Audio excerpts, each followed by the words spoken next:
Fala pessoal, beleza? Francisco aqui mais uma vez e hoje nós vamos conhecer um circuito integrado que vai nos permitir aumentar a quantidade de saídas dos nossos circuitos digitais utilizando uma pequena quantidade de pinos para controlar essas saídas. Quem acompanha o canal viu que nós já temos vídeo aqui sobre um componente que é muito semelhante a esse chamado demultiplexador. Dê uma olhadinha aqui no nosso vídeo sobre o demultiplexador que eu vou deixar nos cards, que é muito importante entendermos a diferença entre o demultiplexador e esse componente que nós vamos estudar hoje. Hoje nós vamos trabalhar com um componente conhecido como registrador de deslocamento ou do inglês o Shift Register. O modelo de registrador de deslocamento que eu vou utilizar é o 74HC595. É um dos mais comuns na eletrônica e ele é bem simples de ser utilizado. Esse circuito possui 8 saídas, representados aqui pelas letras Q0 até Q7, e nós vamos controlar essas saídas através dos pinos de dados, de clock e de LED. Veja que os dados serão repassados ao circuito de maneira serial e nós vamos tê-los disponíveis na saída de uma maneira paralela. É importante observar que nesse circuito integrado nós temos dois pinos auxiliares que são o Output Enable e o Master Reset. O Output Enable habilita a atualização das saídas e o Master Reset ele elimina todos os dados que estão disponíveis na saída. Esses pinos são muito utilizados para realizarmos o cascateamento de registradores de deslocamento. Como no circuito de hoje nós vamos utilizar apenas um registrador de deslocamento, eu vou deixar habilitada a atualização das saídas e nós não vamos apagar os dados presentes nessas saídas. Como é que eu faço isso? Se nós observarmos aqui, tanto o Output Enable quanto o Master Reset, eles são ativos em nível lógico baixo. Eu quero que o Output Enable fique ativo, então eu conecto ao GND do meu circuito e eu não quero que o meu Master Reset funcione, então eu vou conectá-lo a uma fonte de 5 volts. Isso aqui é o que nós vamos precisar em termos de configuração do circuito integrado para o nosso circuito de hoje. Vamos ver um pouco como é que esse registrador de deslocamento funciona. Iniciando a simulação, veja que nós temos todas as saídas em nível lógico baixo e aí eu posso fazer alterações nas entradas através das minhas Logic Probes. Eu estou fazendo essas atualizações nas entradas, mas as saídas permanecem em nível lógico baixo. Lembrem-se que nós temos que trabalhar em conjunto com esses três pinos, as entradas de dados, o clock e o LED. Como é que isso aqui vai funcionar? A cada pulso do clock, ou seja, para cada transição de nível baixo para nível alto, desse pino de clock, o pino 11 do circuito integrado, o registrador fará uma cópia do valor que está na entrada e armazenará para posteriormente associá-la à saída. Vamos analisar isso? Nesse momento eu tenho a entrada de dados em nível alto. Ao fazer a transição de nível baixo para nível alto, nós transferimos esse valor de nível lógico alto da entrada para a parte interna do nosso registrador de deslocamento. Como é que eu posso verificar se isso aconteceu? Atualizando a saída através do pino do LED. Então, quando eu faço um pulso de clock no LED, veja que ali a minha primeira saída, o Q0, já apresenta o valor que estava armazenado no registrador de deslocamento. Se eu passo essa minha entrada de dados para nível lógico baixo e realizo um novo pulso de clock, o que é que vai acontecer? Eu agora tenho o dado 1, nível lógico alto, e tenho um dado de nível lógico baixo. Quando eu atualizo as minhas saídas através do pino do LED, veja que houve o deslocamento dessa informação. O nível lógico alto, que estava em Q0, passou para Q1 e o novo dado, que é o nível lógico baixo, assumiu a posição de Q0. Repetindo essas informações, veja que eu estou agora somente atualizando as entradas e o clock. Quando eu fizer um pulso de clock no LED, eu vou ter uma atualização maior das minhas saídas. Já tenho aquele primeiro dado aqui na saída Q5 e essa sequência de dados que foram as minhas entradas posteriores. Qual é a diferença básica entre o funcionamento do registrador de deslocamento e de um demultiplexador? Nos demultiplexadores, nós podemos acessar as entradas através do barramento de endereço. Aqui no registrador de deslocamento, as entradas elas não são acessadas individualmente.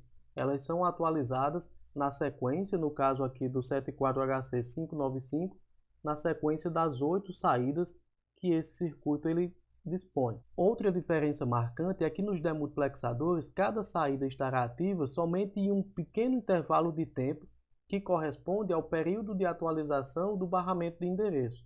Já aqui no registrador de deslocamento, as saídas elas são disponibilizadas de maneira paralela, ou seja, nós vamos ter as 8 saídas ativas ao mesmo tempo. Para analisarmos a potencialidade do registrador de deslocamento, nós vamos utilizar o Arduino para enviar dados através desse componente do 74HC595 para um módulo composto por 4 dígitos, em que cada um deles é formado por um display de 7 segmentos. Esse módulo ele possui então os pinos responsáveis pela atualização dos segmentos e 4 pinos que irão ativar cada um dos dígitos separadamente. Então nós temos aqui o pino que ativa o dígito 1, o dígito 2 até o dígito 4 sucessivamente. No nosso circuito, os dados de cada um dos segmentos dos displays serão enviados através das saídas do registrador de deslocamento 74HC595. Já a seleção de qual dígito será ativo naquele momento será feito diretamente através do Arduino para simplificar um pouco o nosso setup. Eu ressalto que essa parte ela poderia ser feita facilmente com um demultiplexador, já que cada um desses dígitos estará ativo somente por um curto intervalo de tempo. Vamos agora ver o código do Arduino para entendermos melhor o funcionamento desse registrador de deslocamento e desse circuito como um todo. Esse aqui é o nosso código, pessoal. Eu comecei com o mapeamento de hardware, em que eu defini que o meu pino de envio de dados será o pino 7 do Arduino, o pino de clock é o pino 6 e o pino LED é o pino 5. Eu associei nomes de variáveis diferentes a esses pinos porque eu acho que fica um pouco mais simples de analisarmos dessa forma. O clock do registrador de deslocamento eu considero como sendo a variável que define a atualização das minhas entradas. Já o pino do LED, que é o pino 12, eu considero como sendo a variável que define a atualização das saídas. Por isso eu chamei de clock das entradas e de clock das saídas, respectivamente. Ainda defini os pinos de 1 a 4 para associar a seleção de cada um dos dígitos do meu módulo display. Eu estou utilizando aqui o módulo 5463BS. É um módulo display do tipo anodo comum. Isso é muito importante nós lembrarmos. E na sequência eu tenho uma matriz que armazena todas as informações necessárias para escrevermos os números de 0 até 9 nos nossos displays de 7 segmentos. Veja que na matriz eu adicionei um bit ao final, porque o nosso registrador de deslocamento possui 8 saídas e nós não vamos utilizar aquele pino do Master Reset. Assim, obrigatoriamente eu preciso enviar 8 bits no meu pino de entradas para não alterarmos o valor do dígito seguinte. No setup eu simplesmente inicializo todos esses pinos que nós já definimos como saídas e chamo essa função ativa dígito passando o parâmetro 0 para a mesma. Isso fará com que todos os meus dígitos do módulo display estejam desativados nesse momento. Nós construímos 3 funções. A primeira função, displayUpdate, que vai separar o valor nas suas unidades de grandeza. Já a função distUpdate é a que realmente enviará os dados ao nosso módulo display utilizando o registrador de deslocamento como interface, e a função ativa dígito, que é quem vai habilitar cada um dos dígitos na sequência correta. Essa variável n é uma variável que nós vamos incrementar no decorrer da execução do nosso programa. Esse incremento ocorre aqui dentro do loop. Como eu tenho 4 dígitos, eu posso escrever até o valor 9.999. Quando atingirmos esse valor, a variável n retorna para 0. Após a atualização da variável n, nós vamos executar a função de displayUpdate. Nessa função, eu precisei realizar algumas operações matemáticas para separar cada uma das ordens de grandeza dessa variável n. Eu optei por fazer isso para não utilizar um vetor, por exemplo, para uma tarefa tão simples. Assim, na minha função displayUpdate, eu vou dividir o número armazenado na variável n na sua unidade de milhar, de centena, de dezena e nas unidades. O milhar eu obtenho a partir da divisão por 1000. Já a centena, eu além de dividir n por 100, eu preciso diminuir do valor milhar multiplicado por 10. Eu sugiro que você dê um pause no vídeo agora para entender direitinho como é que funciona esse cálculo aqui dessa divisão desses valores de acordo com as ordens de grandeza. Obtidos os valores de cada ordem de grandeza do valor armazenado na variável n, nós vamos enviá-lo para ser impresso nos dígitos. No dígito 1, o dígito mais à esquerda, nós vamos apresentar o valor dos milhares, no dígito 2 das centenas e assim sucessivamente até o dígito 4. Na função displayUpdate é onde acontece a utilização do módulo 74HC595. Veja que eu inicio essa função ativando o meu dígito específico, através da função AtivaDist. Nessa função, o que é que eu faço?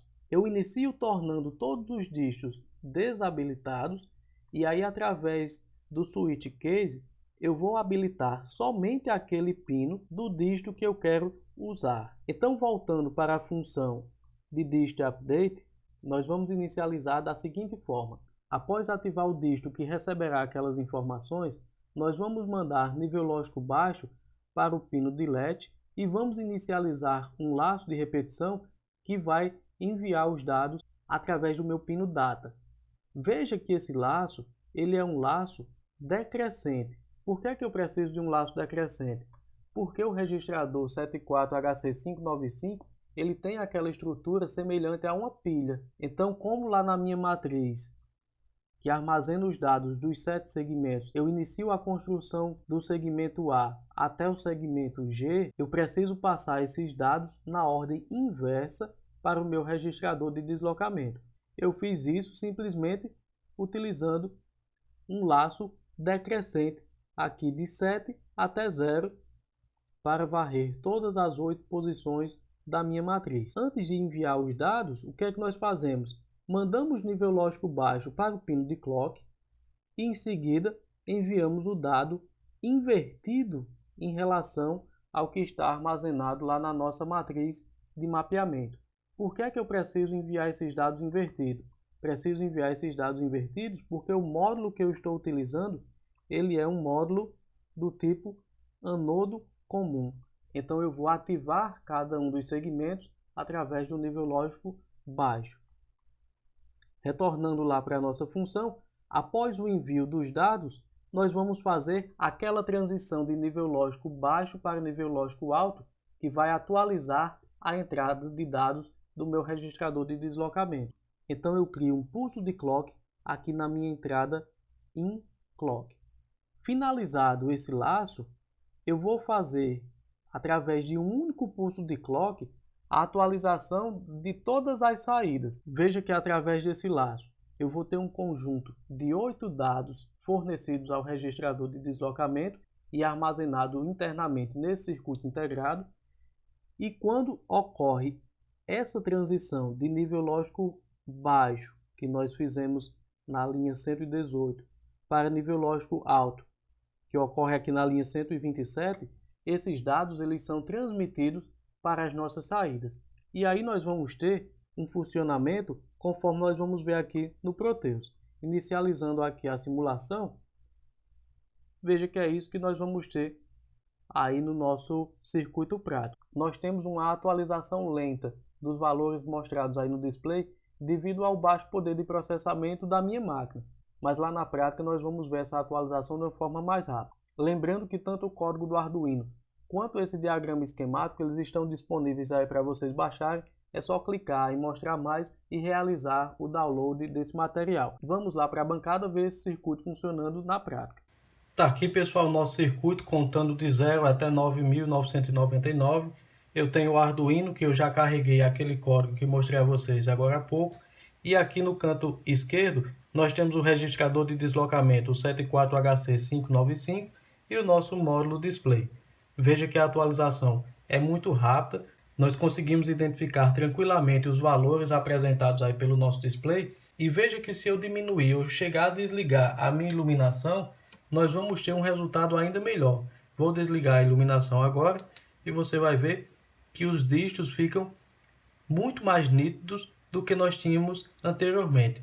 Caso eu queira permanecer com um dado valor sendo apresentado por mais tempo, é só modificar um pouco aquele código e fazer com que aquele valor que você quer apresentar por um maior intervalo de tempo seja enviado mais vezes ao nosso registrador de deslocamento. Veja então as possibilidades que esse registrador de deslocamento proporciona aos nossos projetos. Ele com certeza é um dos circuitos mais úteis na eletrônica digital e nós vamos utilizá-lo bastante aqui no nosso curso. Então esse foi o nosso vídeo de hoje. Se você gostou, curta, compartilhe e se inscreva aqui no canal para não perder nenhum vídeo do nosso conteúdo. Até a nossa próxima aula. Valeu!